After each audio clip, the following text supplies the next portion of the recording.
American-dominated world, if you will, Pax Americana. There is presumably not just a transition issue here that could be untidy, as you were saying, but there is the proposition that somebody else, probably not to our liking, is going to fill the vacuum that America has filled, I think, so admirably, by and large, since World War II. What are we to make of the possibility that seems implicit in Secretary of State Clinton's remarks that we want it to be the Russians? Yes. Putin, who was openly contemptuous in his condescension toward Mrs. Clinton, before she'd even left the country, actually put it very well. I mean, he dismissed completely the idea that there was any quid pro quo involved in deciding to abandon missile defense in Poland and the Czech Republic. He made it clear that he regards the United States as a bunch of saps, and that as far as he's concerned, Eastern Europe has been returned to Russia's sphere of influence. And you'd be surprised how far west his definition of Eastern Europe extends. He believes that the entire continent, which is dependent in terms of its gas supply on Russian energy, will come to, has nothing to fear from an Iranian nuclear program, because in a sense it will be under a Russian security umbrella. And I think this is what we're going to see around the world now, that as people realize that the only way Obama can accomplish his domestic agenda is by retreating from global responsibilities, then regional power brokers here and there on the map will actually start asserting themselves, and that's going to be very bad news if you happen to be in their neighborhood. Yeah, let's talk about a couple of those neighborhoods quickly, Mark. Iran. You've written that neutrality is really not an option vis-a-vis Iran. The Grand Ayatollah may or may not be comatose, may or may not be in worse shape, but Iran seems certainly to have taken our measure, and I gather you think is one of those regional hegemons in the making. What will that portend for the region? Yes, I don't think people have a clue how destabilizing this is going to be.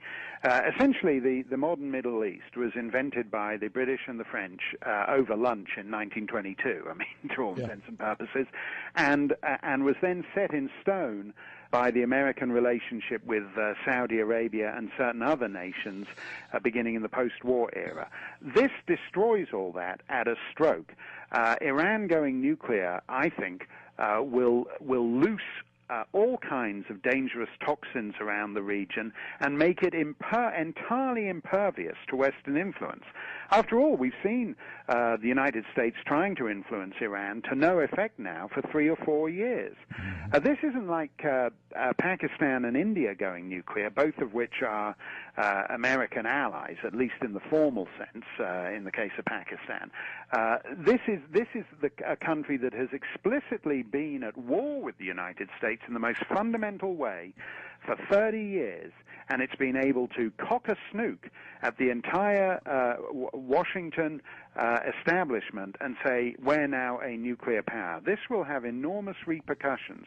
It's the Bernard Lewis line that the problem for the United States is it risks being seen as harmless as an enemy and treacherous as a friend. Yes. And when you look at Obama, what he did to Poland vis-a-vis Mrs. Clinton's words with the Russians, you begin to see what Bernard Lewis meant with that. Yes, no, it's such an important insight, and thank you for mentioning Bernard Lewis, because he's one we need to be taking counsel from. But I confess I'm not entirely sure what cock-a-snook means, but I suspect that Hugo Chavez is doing the same thing, whatever it is, to us in Latin America. Give us a quick riff on our own hemisphere and regional hegemons that might be filling vacuums of power being created by Barack Obama. Yes, I think we've slid backwards there. I remember going to the Summit of the Americas, which was held in Quebec City just before September 11th, a couple of months before September 11th.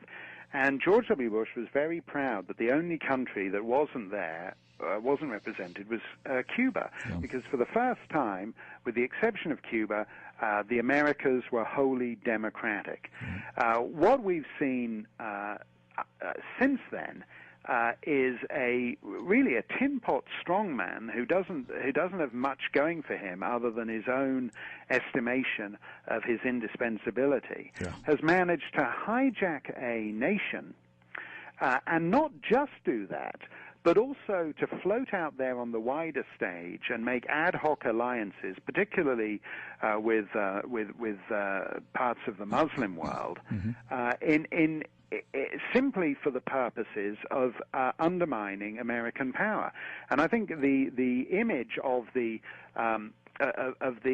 American Gulliver tied down at every limb by these little Lilliputians is a good way of looking at the world. America finds it hard not just to impact upon the world in the Middle East or in Eastern Europe, but even in its backyard in Latin America. The American Gulliver has been tied down by these little Lilliputians individually who cumulatively are doing a good job at ending American order in the world. Yes, and what's so worrying and yet so widely ignored, or at least misunderstood, is that the Lilliputians in our hemisphere are making common cause with these other would-be regional hegemons or sphere of influence establishers or simple tyrants,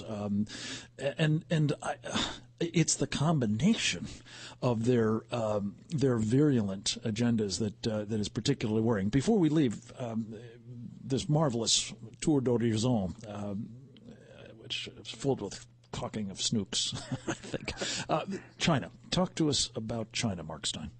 Yes, I think in the long run, I don't subscribe to theories that China is going to be the superpower of the 21st century. My line on China is that it will get old before it gets rich. That basically the one-child policy has saddled it with huge demographic problems that it cannot resolve in any easy way. Apart from anything else, it has this huge gender imbalance where you have millions and millions of young men for whom there aren't any young women. That isn't a recipe for social stability. I think I say in America alone that unless you're planning on becoming the first gay superpower since Sparta, it's almost bound to end disastrously. But in the short to medium term, China is a significant player, in part because so much of America's future is mortgaged to China. And I think the dollar as the global currency is going to be one of the next big pressure points.